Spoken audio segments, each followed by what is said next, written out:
Përshëndetje shikues nderuar, jemi rikthyer me edicionin e emisionit aktual, edhe temë në emision kemi zbulimin e një insekti tipik, unik për Kosovën, I cili insekt është zbuluar nga disa shkencëtarë, ligjërues, profesor të Fakultetit të Shkencave Matematiko-Natyrore, ma konkretisht të Departamentit Biologjisë. Për këtë temë do të bisedojmë sot me profesorin Halil Ibrahimi dhe me profesoreshën Linda Grapci Kotori, të cilët janë autorë të një punimi I cili flet për insektin e ri që quhet Potamophylax coronavirus, madje edhe emrin e ka interesant. Për më tepër shkojmë t'i takojmë. Përshëndetje, përshëndetje. Mirë se kena gjetë, ju përshëndes me dorën në zemër, profesor Halil, profesoresh Linda, për shkak të koronavirusit, emët në gjajshëm që ka dhe insekti të cilin e keni zbulu, urime njerë për zbulimin, dhe që të regojmë pak shikuesve të televizionit publik Kosovës, tikim pak për ty në tema politike të ndryshme që na brengosin, që folim pak edhe për biologji. Na të rego, profesor, ku është veçantia e këtij virusi, këtij insekti që keni zbulu? Veçantia e parë është që përmende edhe ti në fillim emri. Para ka një emër shumë veçantë që është aktual I kohës, edhe me cilin kemi dashur që përmende edhe ti me tërheq pak vëmendjen ka biodiversiteti, ka insektet jashtë këtyne temave cilat po na bombardojnë çdo ditë me të cilat po miremi. Thotë kemi dashur në farë mënyre që nëpërmjet emrit, Potamophylax coronavirus, edhe me ndërlidh me kohën, kur është zbulu, po edhe me një farë pandemie, ashtu në heshtje, me thonë që po ndodhë në lumejt e Kosovës, sa I përket ndotjes, degradimit e tjerë. Po, këtu që shohim në fotografi, ky është Potamophylax coronavirusi. Ky është pikërisht lloji I ri që po flasim për ta. Çfarë lloji është ky? Çka bën të veçantë këtë? I takon një grupi të rrallë të insekteve, të cilët jetojnë në ujëra, edhe të cilët në fakt janë karakteristik për shkak se kanë një rol shumë të veçantë në përcaktimin e kualitetit të ujrave, mirë po edhe në pastrimin e ujrave. Do të thotë janë lloje të cilat jetojnë në zonat burimore, në zonat të cilat janë të pastra, po njëkohësisht edhe janë shumë të ndjeshëm ndaj ndotjes. Derisa ta ekzaminon profesor Halili, flas edhe me profesoreshën Lind, profesoresha Lind, nga mjemni Grapci Kotori duket si nga rajoni I Dugaxhinit PS. Edhe ky zbulu tek mjeshkët e Nemuna. Pikërisht, po, insektin për cilin jemi të fol sot është nga pjeshkët e Deçanit, edhe është nga një nalësi shumë e madhe mbidetare. Bile ajo zonë edhe njifet kështu si zona e krojeve të Aliv Pashgusis dhe është një zonë shumë e pasur me bulime ujore dhe thjesht nga një mjedis shumë I bukur cilin e kemi obligim ta ruajmë për gjeneratat që vijnë pas neve. Çfarë roli ka ky lloj insekti që po e shikon profesor Halili tashti atë në mikroskop tek biodiversiteti po edhe te ekosistemi ku është gjendur? Po, profesor Halili e përmendi edhe më herët se është një prej llojeve të cilat ne I përdorim edhe si indikator për përcaktimin e shkallës së ndotjes të ujrave. Them të ujrave për shkak se këto insekte vezet e tyre I lëshojnë në ujë dhe pastaj kur rriten si adulte këto fluturojnë. Mirë po, do më thonë vetë ajo cikli I zhvillimit, I shumimit është I lidhur me ujin dhe për këtë arsye ne I përdorim si indikator biologjik.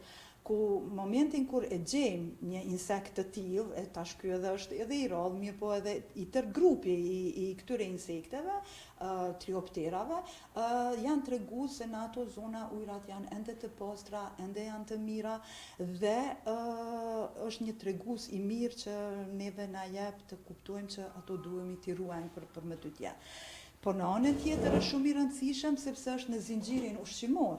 Do më thonë këto larva të këtyre insekteve, jo vetëm të këtij, po edhe grupeve tjera siç janë efemeropterat, plikopterat, pastaj shërbejnë edhe si ushqim për grupe tjera, për shembull për peshqit. Edhe për çfarë do lloj pjesën atë ciklin ushqimor, zinxhirin ushqimor? Është një hallk shumë e rëndësishme në zinxhirin ushqimor të ujrave. Po me ndërlidh këtu me... Po, tash profesor Halil, vazhdo të lutem.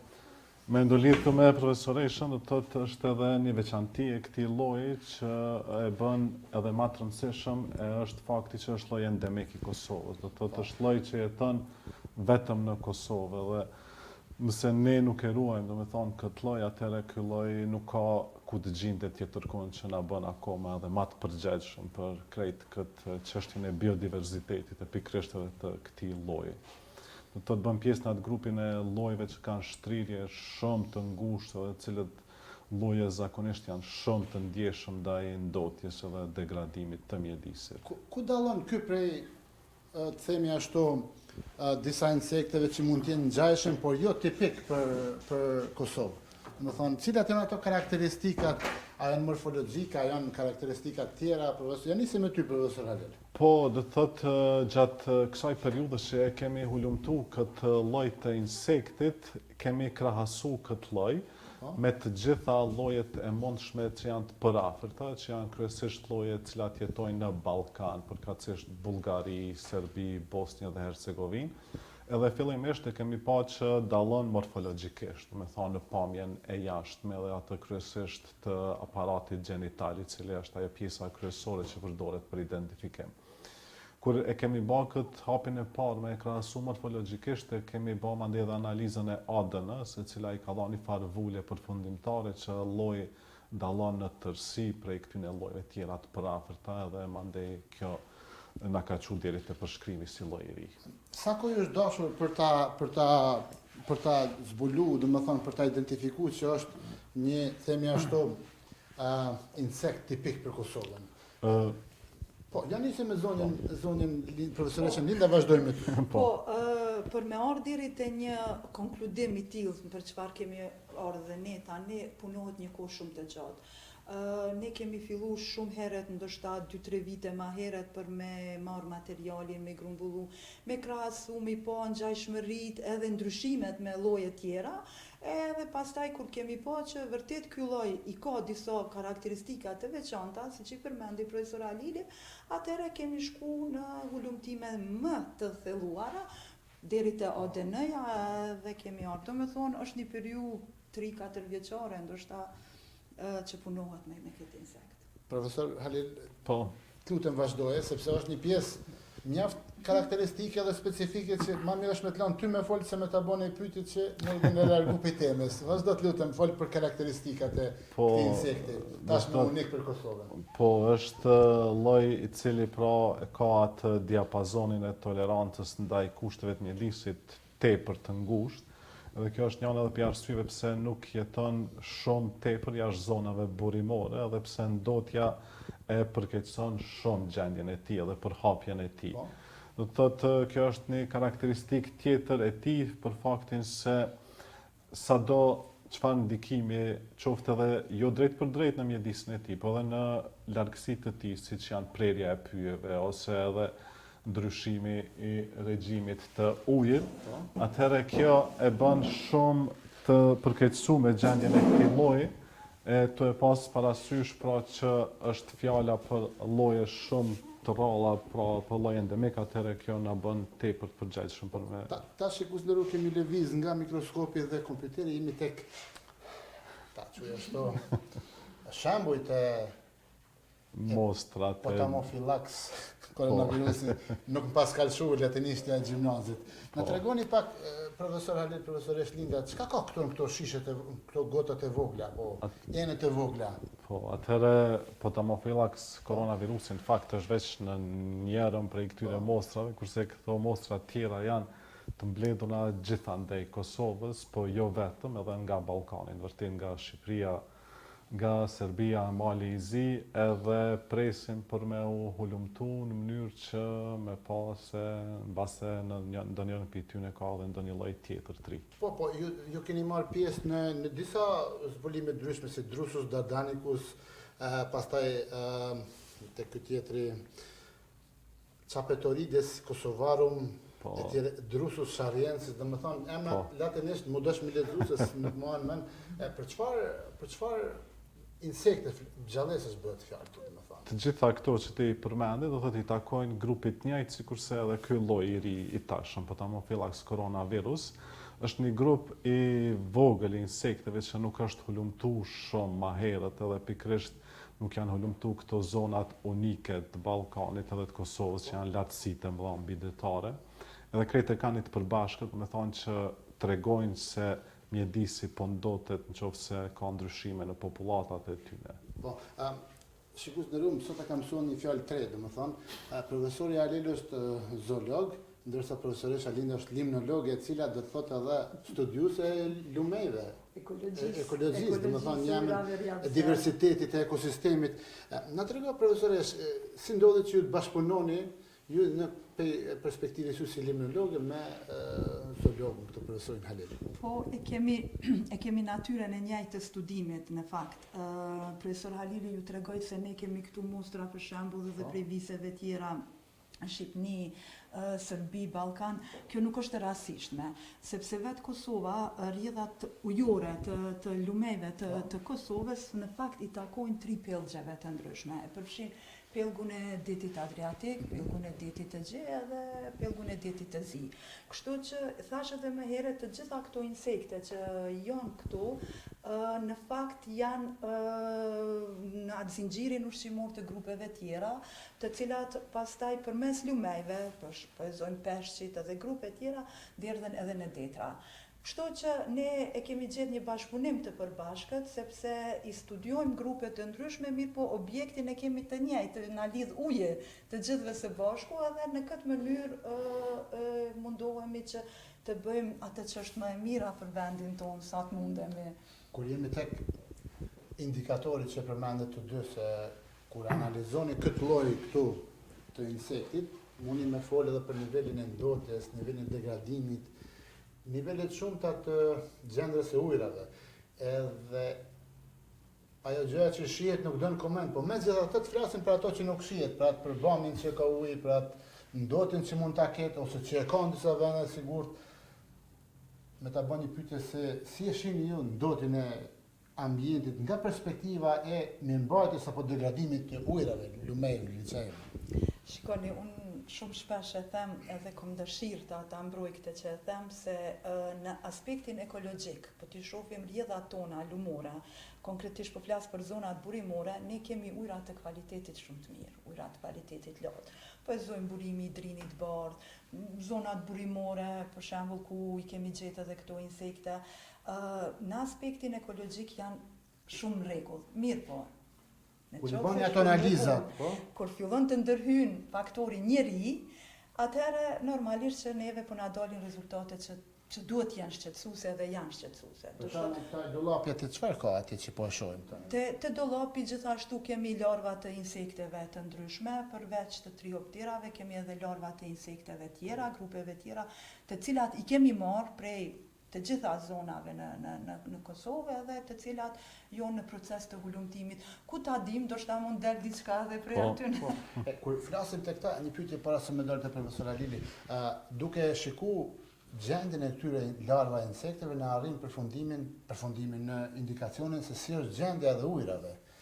Po kur flasim për ndotin, është mjaft e theksuar ajo. Si e shën ndikimin tash, po flas ndikimin qoftë në zinxhirin ushqimor, qoftë në po e quajmë në zinxhirin shëndetësor, dhe me thonë se nëse ka zhduket një lloj species atë ka problem tek këto tjera. Ashtu është. Shkolla e ndotjes është relativisht e lartë edhe është shqetësuese për të gjithë neve. Mirë po kur po flasim për ndotjen, nuk është fjala vetëm ndotja organike, por është fjala edhe për ndotjen inorganike, po e zojmë unë me marr shembull vetëm lumin drini i bardh, sepse është një ndër rrjedhat më të mëdha këtu te ne në Kosovë. Edhe mundemi me anë përfundim se për shembull eskavimi i zhavorit për shtatit lumit është gjithashtu një faktor që neve na shqetëson, sepse me eskavim të zhavorit po ndryshon komplet struktura fizike e lumit. Mundeni për shembull me shku edhe veç me udhtu ka krusha e madhe andena në atë region, thjesht do të shihni se lumi e ka humbur konfiguracionin e vet, nuk është molum, është diçka që vërshon edhe del në tërë sipërfaqen e tokës. Dhe këto pastaj po i kanë edhe ato efektet e veta tjera negative, po është shpërndarja, po është ndryshimi i biodiversitetit, lloje të cilat nuk mund t'i ndijetojnë një presion i kaq të madh që po i bën faktori njeri. Po, profesor Halil, më trego pak, herën e fundit që na taku para 2 vite dhe kena folë për ditën e biodiversitetit që është shumë në Kosovë. Duke i pa këto analiza që i keni bërë me këto insekte, si është situata e biodiversitetit në Kosovën tonë, dashur, bukur, në Republikën tonë, të cilin shumë po flasin pozitivisht për atë, për këtë, po flasin për ambient, po ngritën zënë, po si është në realitet? Se ti shkon tek ato pellgjet, tek burimet, tek ujrat, edhe i merr shembujt e insekteve, i shikon domethënë. Çka po na thojnë ata? Këtu fatkeqësisht i kemi ato 2 ekstremet. Në njërin anë, Kosova, sikurse në përgjithësi gadishulli ballkanik, karakterizohet me një farë pasurie shumë të madhe, llojore, të grupeve të ndryshme, si rezultati i proceseve gjeologjike të kaluara që kanë ndodhur. Thonë kjo është ajo e mira që Kosova ka shumë potencial për lloje të rralla. Keqja tjetër është që përmend edhe më herët, viteve të fundit edhe dekadave të fundit kemi një degradim të skajshëm të mjediseve të ndryshme, edhe ato fatkeqësisht kanë herët mjediseve ku jetojnë lloje më të rralla. Me thonë e shohim edhe në mënyrë vizuale, po edhe ajo tjetra që nuk shihet është për shembull efekti i derdhjes së ujrave të patrajtuara, kanë herë mandej edhe keq menaxhimi i hidrocentraleve që nuk e respektojnë atë minimumin e rrjedhës së ujit. Edhe në teren e shohim drejt për drejti që llojet më të rralla dhe ato më unike që i kemi ne, fatkeqësisht po preken prej këtij degradimi. Si ky do të thotë si po ta mofilaks koronavirusi. Po pikërisht. Dhe emri na keni lënë interesant për shkak të kohës kur u zbuluat.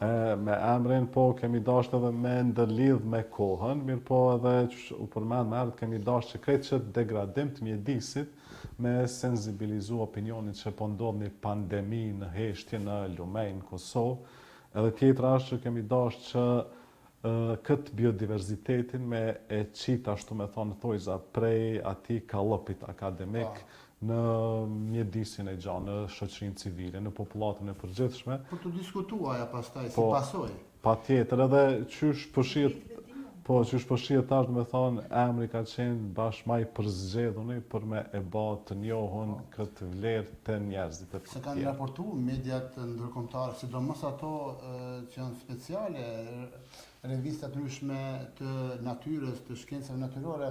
Po, me qenë si në edhe të emni, po nalën pak të emni, jemi duke folë për një insekt i cili e ka marrë mbiemrin nga koronavirusi.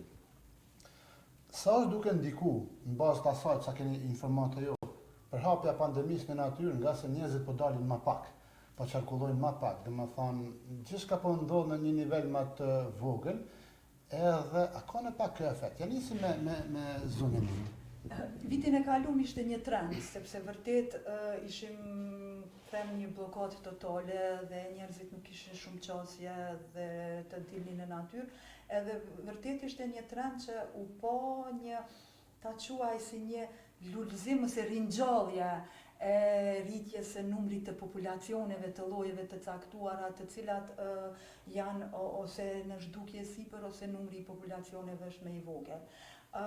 Ne shpresojmë që kjo të jetë një alarm ose një indikacion që të tregoj se vërtet edhe në qoftë se i shfrytëzojmë vlerat e natyrës të cilat i kemi, t'i ruajmë edhe t'i lejmë ashtu siç janë, sepse përndryshe rrezikojmë në humbje. Na po e marrim vetëm një shembull, pasi që insekti është prej deçanit. Në deçan po ndodh diçka që është shumë alarmuese me hidrocentralet atje. Dhe besoni që në qoftë se shkohet në këtë trend që i këtër ujit të futet në gypa,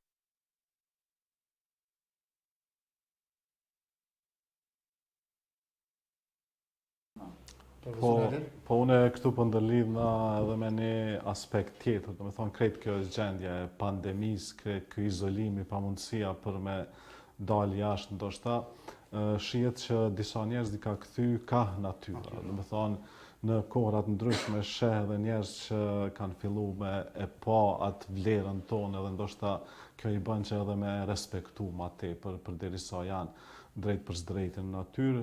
Detyra jonë është që ato vlerat natyrës, sikur se është shembulli me këtë insektin, një fa mënyre me i bë më të përafërta me njerëzit në përgjithësi.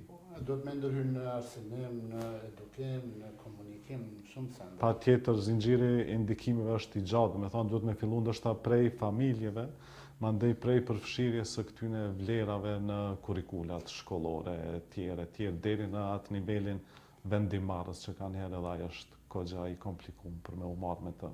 Po, shkurtimisht para se ta mshelim, është të tregojmë edhe shikuesve që dy të ftuarit tonë, profesor Linda, profesoresha Linda dhe profesor Alindi kanë marrë pjesë edhe në përpilimin e librit të Kusht të faunës, i cili për nga emri tregon se nuk i kena punë mirë me natyrë. Edhe me këtë ju falenderoj domethënë për punën që po e bëni ju, por edhe për pjesëmarrjen tuaj në emisionin aktual. Shpresoj që keni me vazhdu me punu me këtë rritje me zbulu dhe speci tjera. Faleminderit profesor Halil, faleminderit profesor Shalind. Faleminderit për juve. Faleminderit. Shikues nderuar, ka ekspedicion në sotëm të emisionit aktual, u lejmërum domethënë nga Departamenti i Biologjisë në Fakultetin e Shkencave Matematiko-Natyrore në Prishtinë. Biseduam për Potamophylax coronavirus, i cili është një insekt i ri i zbuduar dhe i cili ndodhet këtu në fotografi që mund të parë besniku, dhe në pamjen e këtij insekti unik për Kosovën, Potamophylax coronavirus, ju përshëndes, ju falenderoj që keni qenë pjesë e emisionit aktual dhe mirëmbësi. Unë Gjergji.